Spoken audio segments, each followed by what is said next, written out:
반갑습니다. 모든 낙찰자들이 행복한 1% 기부에 동참하기를 희망하는 경매 채널 김도현입니다. 자, 1% 기부는 어떻게 하느냐? 이 부분에 대해서도 질문하시는 분들이 있어서 제가 말씀드리겠습니다. 제가 이렇게 수업을 해서 여러분들한테 경매는 이런 것이다, 이렇게 낙찰가는 분석한다. 자, 일단 아파트 위주로 하고 있지만 이러한 어떤 무료로 여러분들한테 수업을 많이 공개하고 있습니다. 자, 그래서 이런 것을 보고 혹시나 입찰을 진짜 하시는 분이 있고 좀 그렇게 도움을 받아서 낙찰을 받으신다면 저의 도움으로 낙찰을 받으신 분들이라면 싸게 산 금액 또는 팔아서 차익을 남긴 금액의 1%, 1억을 벌었다고 하면 100만 원이 될 것이고 1000만 원을 벌었다면 10만 원 정도가 될 것입니다. 자, 그 1%를 가까운 주민센터에 전화해서 이왕이면 그 낙찰받았던 물건지의 주민센터면 더 좋을 것 같습니다.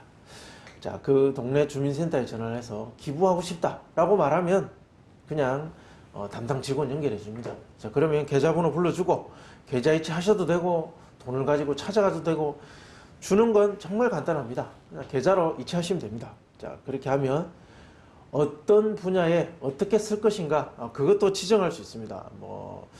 먹을 게 없어서 불우한 아이들한테 도시락을 준다든지, 또는 옷이 없는 애들한테 지원을 한다든지, 또는 노인들, 불쌍한 노인들한테 점심을 제공한다든지, 그 자치단체에서 진행하는 각종 복지 사업이 있을 겁니다. 자, 거기에 불이웃을 돕기 위해 써달라고 어떤 특정 사용 용도까지도 지정할 수 있습니다. 어쨌든 주민센터를 통해서 기부하시면 우리 사회에 도움이 될 수 있다. 자, 이렇게 노동을 해서 열심히 일해서 버는 돈은 사실 아니지 않습니까? 자, 이렇게 경매 투자를 해서 버는 돈을 1%만 이웃하고 나눠도 나머지 99%가 훨씬 당당하고 훨씬 행복하게 사용할 수 있습니다. 자, 그래서 1% 기부를 하자. 자, 이 말에 대해서는 수없이 반복하고 있습니다. 자, 질문에 대한 답변입니다. 자, 이번 시간은 질문에 대한 답변을 하도록 하겠습니다. 자, 어떤 분께서 질문을 해주셨습니다. 자, 4일 전이었네요. 자, 선생님 경매에 정말 관심이 있는데요. 첫 번째 낙찰 받으신 분이 1억 9,999만 9천원에 1억 9,999만 원에 낙찰 받았던데, 자, 그러면 10% 보증금, 자, 약 2억 정도에 되는 이 돈은 어떻게 되나요? 경매에서 무조건 낙찰 받은지 유찰을 시킨다든지, 아니면 이게 무슨 말인지 모르겠습니다. 경매에서 무조건 낙찰을 받은 뒤 유찰을 시키든지, 이 설명 말 자체가 좀 잘못된 것 같습니다. 낙찰 받으면 유찰이 안 되죠. 좀 전에 영상처럼 변경을 하게 되면 법원에 맡겼던 10% 보증금은 어떻게 되느냐. 자, 일단 낙찰을 받고 나서 잔금 납부하지 못한 보증금에 대해서 궁금해 하시는 것 같습니다.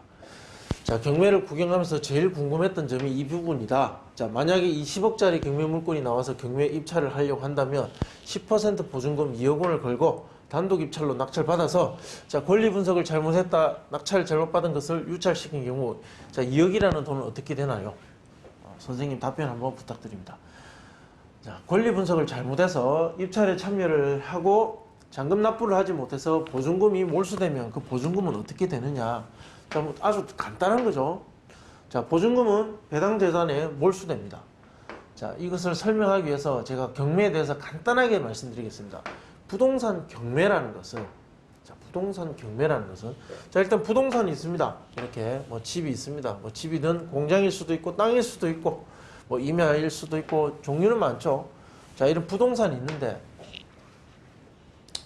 소유자가 있겠죠. 부동산이 있으면 이 소유자는 채무자일 수도 있고 또는 담보를 줘가지고 그냥 담보권자일 수도 있습니다. 죄송합니다.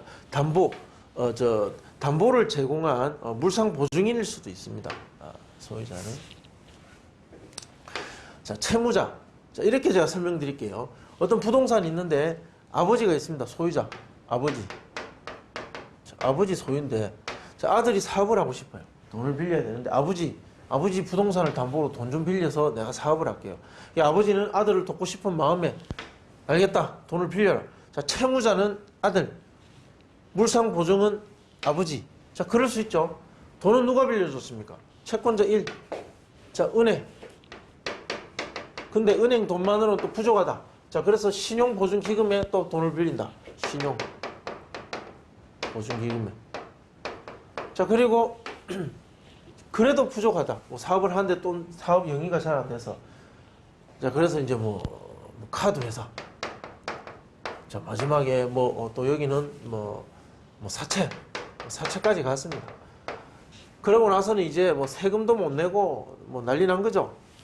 자, 여기는 이제 국세청, 세금, 또 그것만 있겠습니까? 어떤 이런 사업을 영위하면서 거래처에 돈을 못 주는 경우도 있겠죠. 그럼 거래처 물품 대금, 용역 제공 못한 거. 자, 많은 채권자들이 발생할 수 있습니다.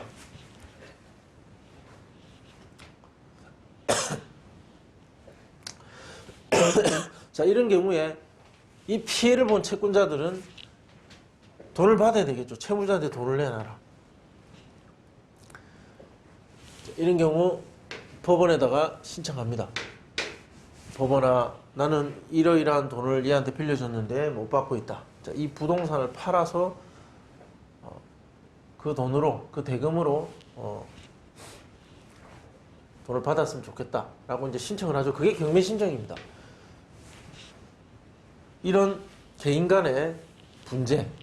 자, 예전 같았으면, 이런 법이 없는 시절 같았으면 어땠겠습니까? 찾아가서 그냥 죽여버리겠죠. 돈을 안 주면. 자, 지금 오늘날 그런 사회가 그렇게 돌아간다면 안 되겠죠. 따라서 법을 만들고 질서를 지켜가면서 돈을 받고 경제활동을 하게 되는 거죠. 물론 후순위 채권자들, 이 밑에 있는 채권자들은 당연히 이 물건의 가치보다 훨씬 초과된 어떤 채권이라면 돈을 다 못 받습니다. 자, 법원은 공정하게 나름대로 정해진 법에 따라서 이 물건을 대신 팔아줍니다. 그것이 법원 경매죠. 자, 팔아서 이 채권자들한테 정해진 규칙에 따라서 돈을 나눠주는 겁니다. 그런데 자, 이 낙찰자라는 사람이 입찰하려고 하다가 잘못 분석해서 보증금만 2억을 법원에 납부한 상태입니다. 자, 그럼 이 2억은 누구의 것입니까? 법원이 가져가겠습니까? 법원이 이거 진행해 주다가 대신 팔아주는 일을 하다가, 자, 이 물건의 소유권은 아직 이 사람 겁니다. 아버지 거. 아버지 물건을 대신 팔아주려고 하다가 잘못 분석한의 입찰 보증금 2억 원을 법원이 가지고 있는 거죠. 나눠주지도 못한 거. 일단은 자, 이거 누구 거냐는 거죠. 법원이 가져가도 좋겠죠. 그렇지만 법원 건 아닙니다. 이 법원 경매는 승계취득의 한 가지 방법입니다. 승계취득이라는 것은 A라는 소유에서 자, B라는 것으로 이렇게 넘겨주는 걸 말하는 거죠. 소위 말하는 매매죠. 매매. 자, 좀 더 이해하기 쉽도록 매매의 경우. 매매해서 계약해서 하는 경우. 일반적인 경우입니다. 자, 매도자가 물건을 팝니다. 부동산을. 팔기 위해서 공인중개사한테 물건을 내놓죠. 자, 그럼 공인중개사가 영업을 해가지고 매수자를 찾습니다. 자, 그래서 이 사람한테 팔기 위해서 계약서를 써줍니다. 계약서 쓰고 어떻게 합니까? 매수자는 매도자에게 계약금 주죠. 근데 계약하고 나서 계약서 쓰고 계약금 주고 나서 가만히 생각해 보니까 계약을 잘못한 거예요. 이 부동산 안 사는 게 좋을 것 같아요. 가게를 하려고 했는데 이 가게가 가게 오픈하려는 걸 취소했습니다. 자, 이런 경우에 자기의 잘못으로, 자기의 책임으로 이 계약을 취소하고 싶어요. 이 계약금 어쩝니까? 계약금은 이미 갔죠?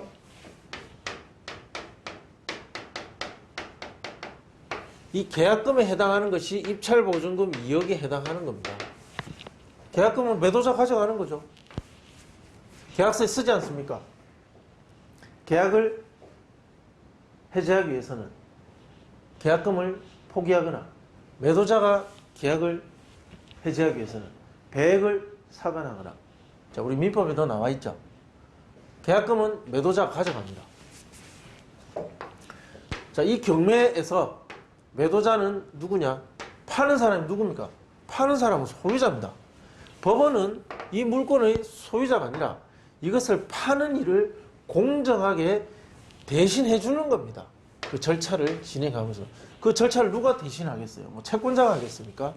채무자가 하겠습니까? 아니면 소유자가 하겠습니까? 이 복잡한 관계의 얽힌, 뭐 점유자까지 있을 것이고, 자, 이 복잡한 그들 간의 관계를 해결할 수 있는 건 법원밖에 없습니다. 자, 법원이 중간 입장에서, 제3자 입장에서 공정하게 이것을 적당한 사회적으로 맞다라는 어떤 가치, 그러니까 그것이 감정평가겠죠. 감정평가에서 합당한 가격에 팔아서 이왕 파는 거 최대로 많이 받아야 이 채권자들한테 더 많이 줄 수 있겠죠. 조금이라도 더 받아야. 자, 그래서 최대한 높게 받기 위해서 경쟁 입찰을 합니다.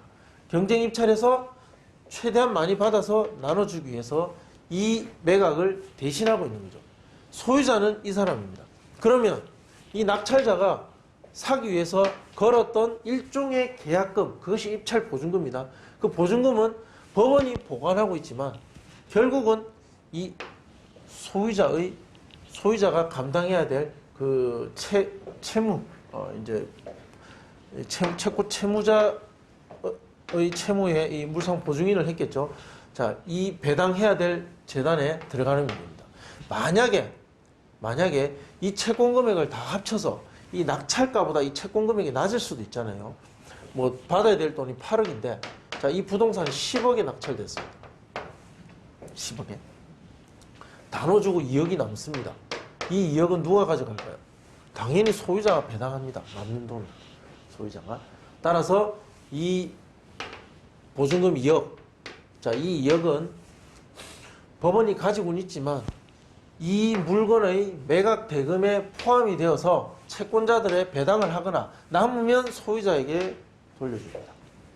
자, 뭐 그렇게 이해하시면 조금 빠르게 이해가 되실 겁니다. 네, 또 궁금하신 점은 댓글로 남겨주시면 제가 친절하게 답변해 드리겠습니다. 늘 반복해서 말씀드리지만 질문은 조금 더 구체적으로 남겨주시면 제가 답변하기 편합니다. 자, 좋아요, 구독 신청 부탁드립니다. 감사합니다.